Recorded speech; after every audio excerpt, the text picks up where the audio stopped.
Kendrick Robinson, a sharp-dressed federal prosecutor, walked into the courthouse with his usual quiet confidence. But today, every step felt weighed down by the burden of systemic injustice. Judge Whitman, known for his subtle yet undeniable biases, reprimanded Kendrick for being late, a mistake other attorneys committed without consequence. A $750 fine wasn't just an insult, it was a declaration. The courtroom sat in tense silence as Kendrick's calm exterior hid the storm brewing inside. When the judge later discovered that Kendrick's urgent federal matter was dismantling a major human trafficking ring, the tides began to turn. Justice, Kendrick vowed, would bow to neither robes nor prejudice. Before diving into the story, let me know where you're watching this from in the comments below. And if you like this story, don't forget to subscribe and hit the notification bell so you won't miss future stories. Kendrick Robinson clutched his leather briefcase tighter as he hurried through the bustling streets of Greenville. The municipal courthouse loomed ahead, a relic of aged brick and cracked columns that whispered tales of justice won and lost.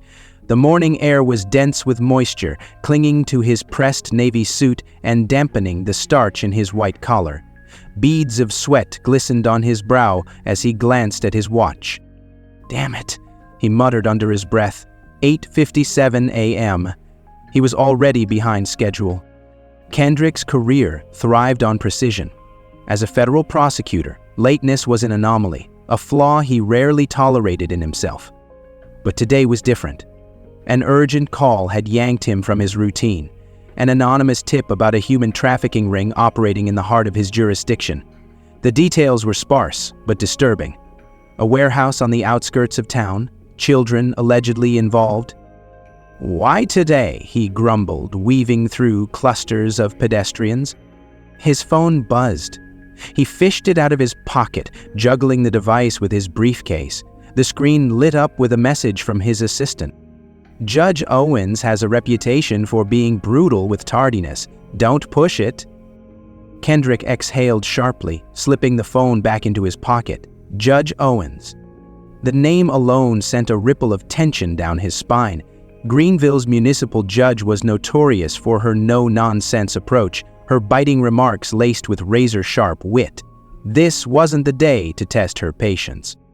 Inside the courthouse, the air shifted, cooler, yet heavier with the buzz of low conversations, shuffling papers, and the occasional bark of a bailiff. The building itself seemed to sag under the weight of countless verdicts. Its once grand marble floors were now dulled by decades of footsteps, and the walls bore faint stains where water had trickled from ceilings past their prime.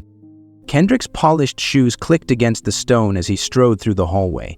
He could feel eyes darting his way, clerks, attorneys, and defendants alike recognizing him as the man who often handled cases that made headlines. "Morning, Mr. Robinson," a young bailiff greeted, his tone tinged with both respect and curiosity. "Morning," Kendrick replied curtly, his mind too tangled in the gravity of the trafficking case to engage. Approaching courtroom 3, Kendrick took a moment to steel himself. This was supposed to be routine, a minor property tax issue involving an old client from his early private practice days, yet every step toward that wooden door felt heavier, as though unseen hands were dragging him backward. He pushed through. The courtroom buzzed with muted chatter. Judge Owens sat at her elevated bench, her glasses perched on the edge of her nose, scrutinizing the stack of papers. Her presence was magnetic, yet severe. She embodied authority in every sharp movement, from her flick of a pen to the deliberate adjustment of her robe. As Kendrick stepped forward, her gaze snapped to him, piercing like a hawk's. He could swear the temperature in the room dropped by several degrees. "You're late," she remarked, her voice cold and clipped. "I apologize, Your Honor," Kendrick replied, setting his briefcase down with practiced composure. "It was an urgent matter." "Every attorney in this courtroom has urgent matters, Mr. Robinson," she retorted, leaning forward slightly. "And yet they managed to arrive on time. Consider this your warning." A murmur rippled through the room. Kendrick caught the faintest smirk from a rival attorney seated nearby, a man who thrived on schadenfreude. Kendrick straightened his shoulders. "Understood, Your Honor." The judge's eyes lingered on him a moment longer before returning to her docket. "Let's proceed." As the hearing began, Kendrick's mind wrestled to stay present, but the weight of the trafficking case tugged at his thoughts. He had a responsibility to ensure justice, not just for the victims whose lives hung in the balance, but for the very integrity of his role. Across the room, a woman in a worn gray suit approached the defendant's table, a single mother fighting to keep her family's home. Her trembling hands betrayed her nerves, and Kendrick's chest tightened. This wasn't a courtroom of cold transactions. It was a crucible of human lives. He thought of the children mentioned in the tip, faces he hadn't seen, names he didn't know. They haunted him like shadows in his peripheral vision. Justice wasn't a clock to be punched, and sometimes, even the most routine cases carried the echoes of something far greater. Kendrick's phone buzzed again, vibrating softly against the wooden bench. Another text from his assistant flashed across the screen. "Kendrick, the warehouse lead checks out. We need you ASAP." His pulse quickened. The courtroom's muted sounds seemed to fade, replaced by the pounding of his heartbeat. This wasn't just another day. The heavy oak doors of room 204 creaked open as Kendrick Robinson entered. His eyes immediately swept over the courtroom, taking in its stern atmosphere. The morning sunlight filtered through tall, arched windows, casting sharp patterns of light and shadow on the floor. Judge Charles Whitman, a man known for his meticulous demeanor and a sharp sense of authority, presided over the room. His black robe hung loosely over his broad shoulders, and his silver-rimmed glasses sat perched on the bridge of his nose as he reviewed a stack of documents. The murmur of the courtroom fell silent when the bailiff's deep voice echoed through the chamber. "All rise." The room stood in unison, a collective shuffle of chairs and rustling papers. Kendrick adjusted his tie, trying to shake off the tension that lingered from his earlier encounter with Judge Owens. As Whitman entered the proceedings, he carried himself with a deliberate air, scanning the room with a gaze that seemed to weigh and measure every individual present. "You may be seated," Whitman announced, his tone clipped. He settled into his chair, adjusted his glasses, and glanced down at his docket. Kendrick moved quickly to his place at the prosecutor's table, his polished shoes clicking faintly against the tiled floor, but before he could fully settle in, Whitman's voice cut through the room. "You're late, Mr. Robinson." The words were laced with a tone that demanded explanation. Kendrick glanced around, noting that other attorneys had also slipped in late, their movements casual and unchecked. Whitman hadn't acknowledged their tardiness, and yet his sharp eyes were fixed solely on Kendrick. The subtle bias was unmistakable, simmering beneath the surface like an unspoken challenge. "Your Honor," Kendrick began, rising to address the bench. His voice was calm but firm. "I apologize for the delay. I was attending to urgent federal matters." "Federal matters?" Whitman's brow arched, his voice tinged with skepticism. "And do you think this court's time is less valuable than your own?" Kendrick suppressed a sigh, his jaw tightening. He had dealt with judges like Whitman before, figures who wielded authority not as a tool for justice, but as a means of asserting their dominance. Still, this was not the time to let irritation show. "Of course not, Your Honor. It was not my intention to—" Whitman raised a hand, silencing him mid-sentence. "Excuses don't excuse tardiness, Mr. Robinson. This court operates on order and respect. If you can't follow that, I suggest you re-evaluate your priorities." The judge's words landed heavily, a public rebuke that felt designed to humiliate. Kendrick noticed a few attorneys exchanging glances, their expressions a mixture of curiosity and discomfort. The tension in the room thickened, hanging like an oppressive fog. "Your Honor, if I may," Kendrick attempted, his voice steady, yet edged with urgency. But Whitman was already reaching for his gavel. "Enough! This isn't up for debate." The sharp crack of the gavel echoed through the chamber, punctuating the moment with finality. Whitman's gaze remained cold and unyielding as he delivered his verdict. You are hereby fined $750 for contempt of court." The declaration sent a ripple of murmurs through the gallery. Kendrick felt a flush of heat rise to his face, though he maintained his composure. It wasn't the monetary penalty that stung, it was the principle of the matter, the blatant display of bias that gnawed at him. He had been singled out, judged not for his actions, but for something deeper, more insidious. Kendrick inhaled deeply, the weight of his position pressing against his chest. "Understood, Your Honor," he replied evenly, sitting back down. His tone betrayed no anger, only a quiet resolve. Whitman didn't even glance at him again, returning to the docket as though the matter were already forgotten. "Next case," he announced, his voice carrying the authority of a man who expected his orders to be followed without question. As the proceedings continued, Kendrick's mind churned. He replayed the encounter, dissecting every word, every inflection, every subtle cue. The fine wasn't just punitive, it was a statement, a deliberate attempt to undermine his authority. But why? The question gnawed at him, its answer hovering just out of reach. The hours dragged on, the steady rhythm of legal arguments and judicial rulings blending into a dull hum. Kendrick fulfilled his duties with precision, presenting his cases with the professionalism expected of him. But beneath his calm exterior, a storm brewed. When the session adjourned just before noon, Kendrick lingered in the courtroom, watching as attorneys and clients filed out. He caught sight of Whitman retreating into his chambers, the door closing behind him with a definitive click.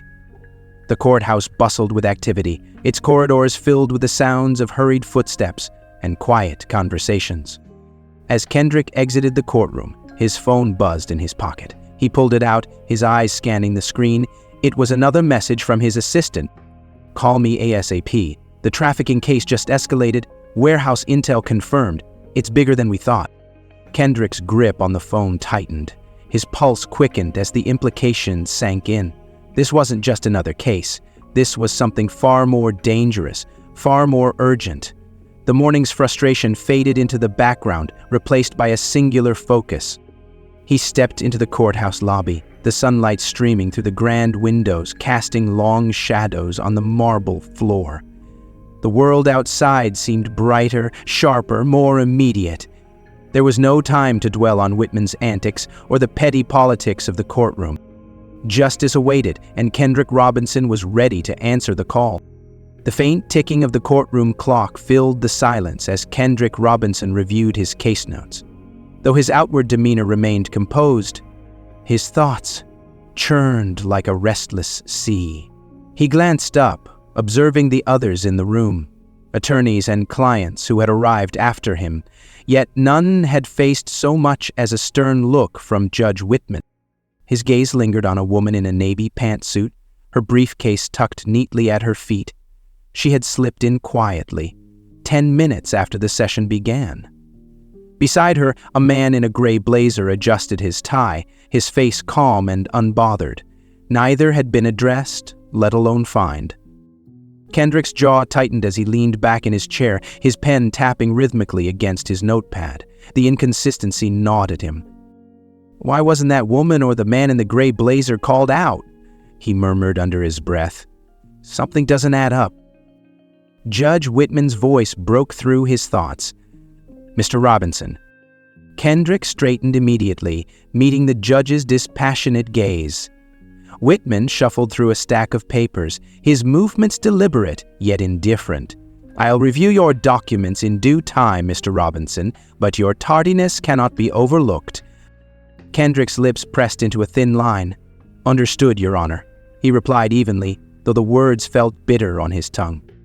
The rest of the morning unfolded in measured beats.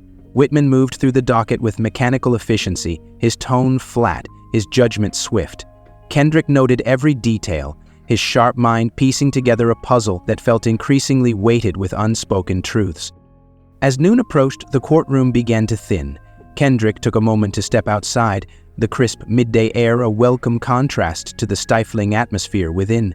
The courthouse steps buzzed with life, lawyers deep in conversation, clients pacing nervously, reporters hovering nearby in search of a story.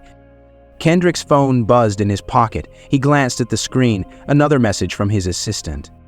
"New intel on the trafficking case. Call me when you can." He exhaled deeply, the enormity of the situation pressing down on him. But there was something else now, something personal, simmering beneath the surface. The morning's events had sparked a question he couldn't ignore. Was Judge Whitman's reprimand merely about tardiness, or was there a deeper bias at play? Returning to the courtroom, Kendrick shifted his focus to his property tax case. His client, an elderly woman named Mrs. Callahan, sat nervously beside him, her wrinkled hands clutching the edges of her purse. Her case was simple, a minor dispute over late payments on her family's small plot of land. Yet Whitman's handling of the proceedings felt anything but straightforward. "Mr. Robinson," Whitman drawled, flipping through the documents Kendrick had submitted earlier. "While this case is relatively minor, I must remind you that this court values punctuality above all else. It sets the tone for respect." Kendrick kept his tone measured. "Your Honor, I understand the importance of punctuality. I assure you my delay was not out of disregard for the court, but due to urgent federal matters requiring my immediate attention." Whitman didn't look up, his focus remaining on the papers in front of him. "Excuses do little to rectify lost time, Mr. Robinson. I suggest you keep that in mind." Kendrick inclined his head, his expression unreadable. But inside, a fire burned. He had worked tirelessly to earn his reputation, his integrity and competence were beyond reproach, yet here he was, singled out and publicly admonished, while others walked away unscathed. That evening, Kendrick sat in his modest office, the soft glow of his desk lamp illuminating stacks of case files. His fingers drummed against his keyboard as he combed through court records. Whitman's decisions, rulings, and reprimands over the past year unfolded before him like a story told in fragments. It didn't take long for a pattern to emerge.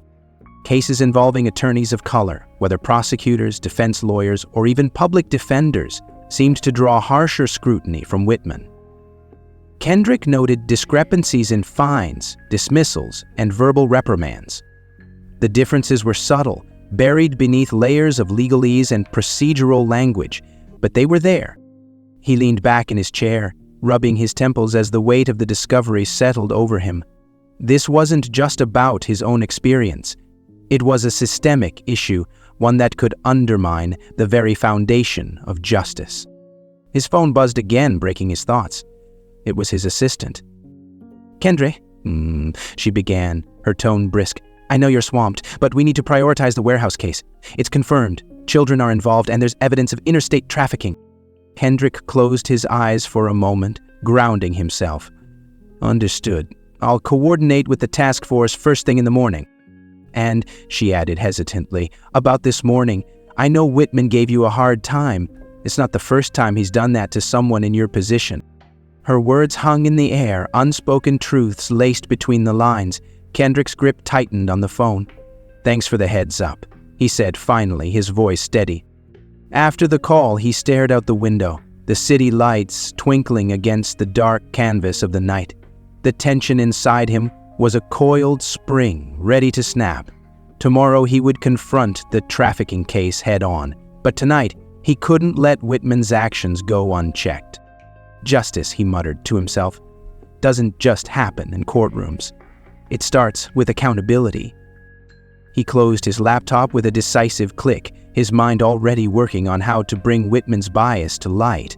The battle ahead would be long and fraught with challenges, but Kendrick Robinson was not one to back down.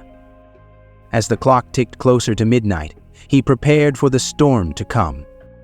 It was mid-morning in the courthouse, and the proceedings in room 204 were well underway. The hum of quiet conversation filled the air as lawyers flipped through case files and clients whispered anxiously. The atmosphere was thick with the kind of restrained tension that only a courtroom could generate. Kendrick Robinson sat at the prosecution table, his hands clasped together, his mind sharp and focused. The events of the previous day lingered in his thoughts, refusing to fade. His meticulous review of Whitman's rulings had left little doubt. Patterns of unequal treatment were present, and the subtlety of their execution only made them more insidious. Today, Kendrick decided he would no longer remain silent. Judge Whitman presided from his high bench, his expression as unreadable as ever. The morning light filtering through the arched windows cast shadows across his lined face, accentuating his stern demeanor. His gavel rested beside him, a symbol of authority that he wielded with precision. As the room settled, Kendrick stood to address the court. His presence commanded attention, and the murmurs of the gallery faded into silence. Whitman glanced at him over his glasses, his gaze cold and expectant. "Your Honor," Kendrick began, his tone measured but firm, "before we proceed further, I have a question regarding the conduct of this courtroom." Whitman's eyes narrowed slightly, though his expression remained controlled. "Proceed," he said, his voice laced with suspicion. Kendrick took a steadying breath. "I must ask, are these rules applied equally to everyone in this courtroom?" A collective hush fell over the room, broken only by the soft creak of chairs as spectators leaned forward, intrigued by the unexpected challenge. Murmurs began to ripple through the gallery. Whispers exchanged like sparks in a dry forest.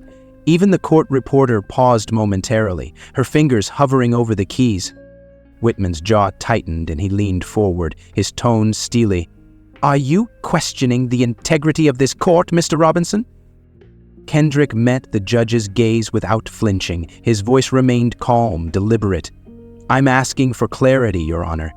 Fairness is critical, not just for me, but for everyone here. It's the cornerstone of justice, after all."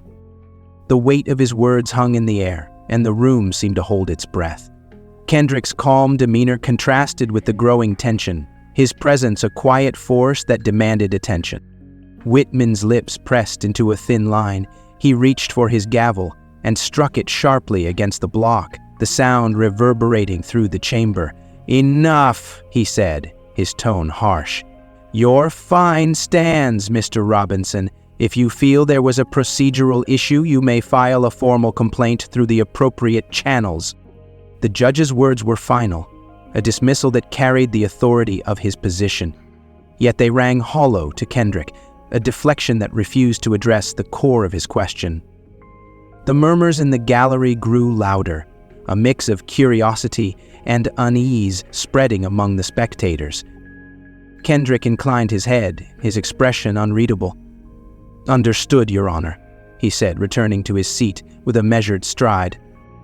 As the proceedings continued, Kendrick remained silent, his mind replaying the exchange. He could feel the weight of the room's eyes on him, the unspoken questions that lingered among the attorneys and clients. His challenge to Whitman had stirred something, a shift in the atmosphere that couldn't be ignored. During a brief recess, Kendrick stepped into the hallway. The murmur of voices and the click of heels echoed off the marble floors. He was approached by a young public defender, her expression a mix of admiration and caution. "Mr. Robinson," she said, her voice low. Kendrick raised an eyebrow. "Brave or foolish?" "Maybe both," she admitted with a small smile. "But you're not wrong. Whitman's rulings, well, let's just say you're not the first to notice." Her words confirmed what Kendrick already suspected. His experience wasn't isolated. Whitman's bias was an open secret, a flaw that had gone unchallenged for too long. Kendrick nodded, his resolve hardening. "Thank you," he said simply before returning to the courtroom. As the session resumed, Kendrick's focus shifted to his client's case. Mrs. Callahan sat nervously beside him, her frail hands clasped tightly in her lap. The minor property tax dispute was straightforward, yet Whitman's demeanor suggested otherwise. His sharp questions and dismissive tone toward Mrs. Callahan only deepened Kendrick's frustration. When the ruling was finally delivered, a modest fine and a payment plan, Kendrick felt a small measure of relief for his client. Yet the lingering tension in the courtroom told him the day's events had left a mark. Whitman's authority, once unchallenged, now seemed less absolute. As Kendrick gathered his documents, he noticed the eyes of several attorneys following him. Their expressions varied. Some were curious, others cautious, and a few carried a spark of encouragement. The whispers began anew as he exited the room, the undercurrent of change rippling through the courthouse. Kendrick's phone buzzed in his pocket as he stepped outside. The sunlight was harsh, the afternoon heat pressing against him like a heavy blanket. He glanced at the screen. A message from his assistant. "Warehouse raid confirmed for tomorrow morning. We'll need you there early." Kendrick exhaled deeply, the weight of his dual battles, professional and personal, settling over him. The challenge he had issued to Whitman was only the beginning. Justice wasn't confined to the walls of the courtroom. It was a fight that required persistence, courage, and an unwavering belief in doing what was right. As he walked down the courthouse steps, Kendrick's resolve solidified. The road ahead would be difficult, fraught with opposition and uncertainty. But he was ready. The fight for fairness, for justice, was worth every step. It was late afternoon when Kendrick Robinson sat in his office, the glow of his computer screen casting sharp shadows across his face. The courthouse's morning tension still clung to him like an unwelcome guest. The soft hum of the air conditioning was the only sound, save for the rhythmic clicking of his keyboard. A spreadsheet filled the screen, columns meticulously organized to capture the essence of his findings. He had spent hours combing through court records, cross-referencing cases from Judge Whitman's courtroom. The patterns were undeniable: harsher fines for minority attorneys, more stringent penalties for defendants of color, and dismissive rulings that disproportionately affected vulnerable communities. It was no longer a question of bias, it was a question of how far it reached. As the clock ticked past 6 p.m., Kendrick's phone buzzed. It was Julia Harper, his supervisor at the U.S. Attorney's Office. He answered quickly, her voice brisk on the other end. "Kendrick, I got your email," she began. "Are you telling me Whitman's rulings show consistent bias?" Kendrick leaned back in his chair, pinching the bridge of his nose. "It wasn't subtle, Julia.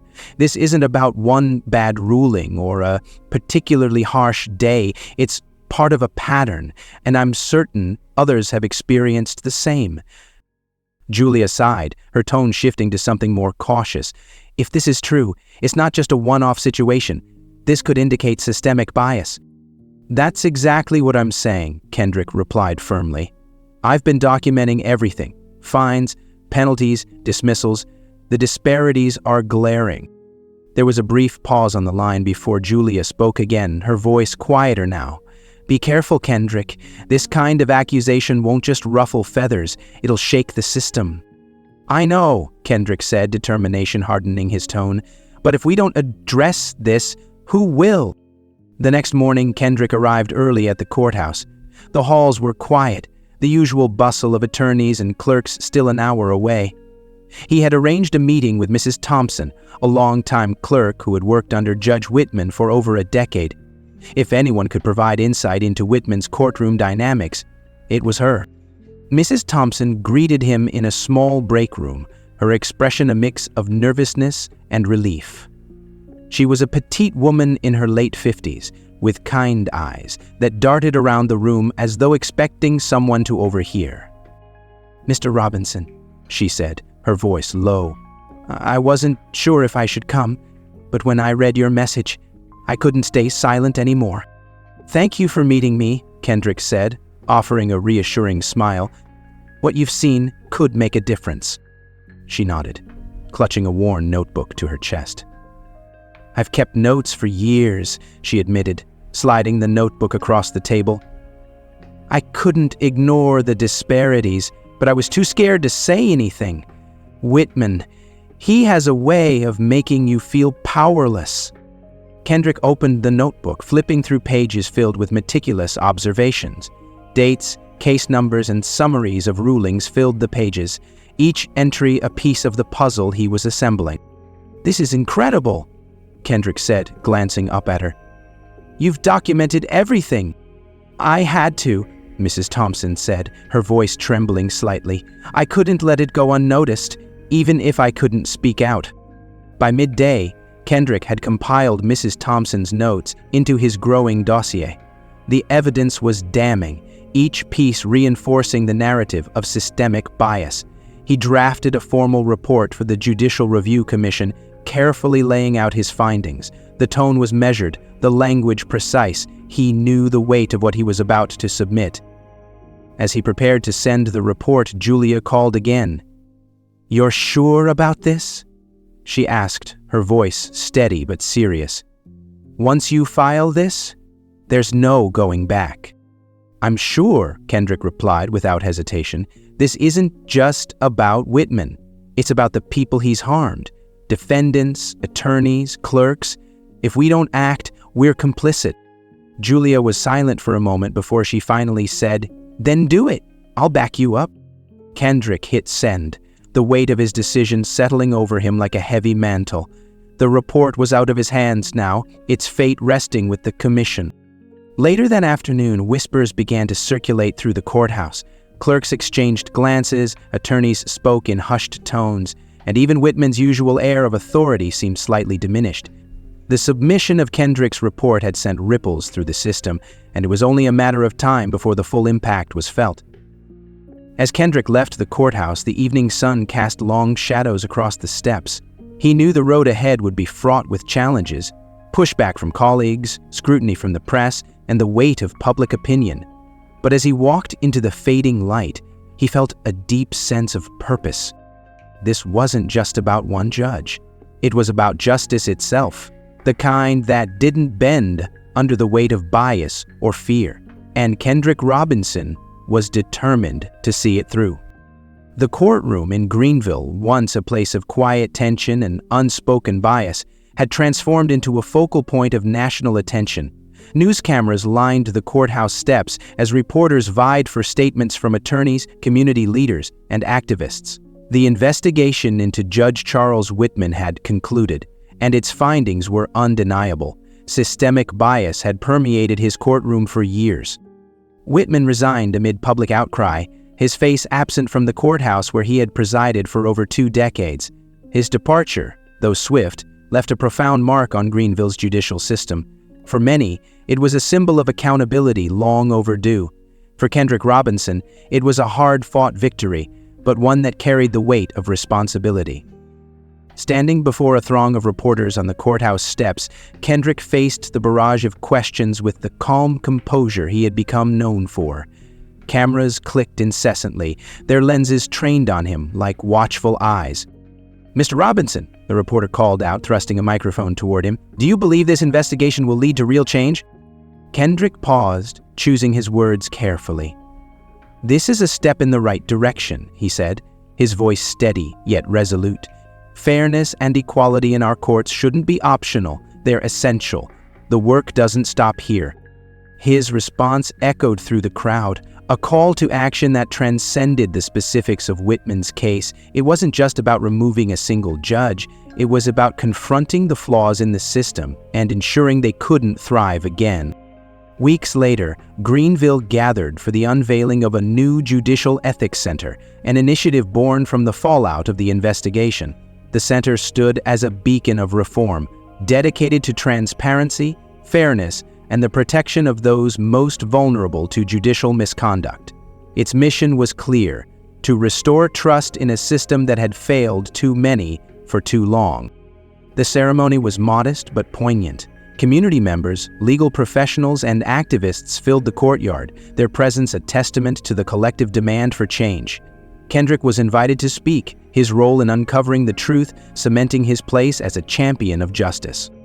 As he stepped to the podium, the weight of the moment settled over him. He glanced at the crowd, seeing not just faces but stories, defendants who had felt powerless, attorneys who had faced unfair scrutiny, clerks who had carried the burden of silence. "Justice isn't just about laws," he began, his voice carrying through the air. "It's about people. It's about ensuring fairness, dignity, and respect for everyone who enters a courtroom.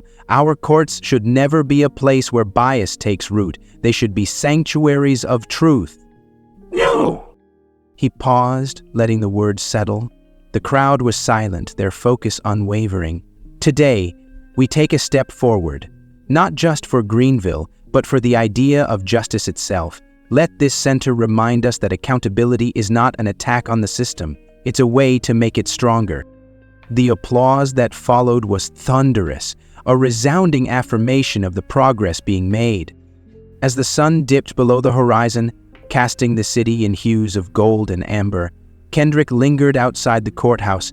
The once familiar building seemed different now, less imposing, more open. He thought of the countless hours spent fighting a battle many didn't see, the sacrifices made, and the people who had stood with him. He knew the work was far from over. Reforms were only as strong as the people who upheld them. But for the first time in years, he felt a quiet optimism. Justice, he realized, wasn't a fixed destination. It was a journey, one shaped by the willingness to confront uncomfortable truths.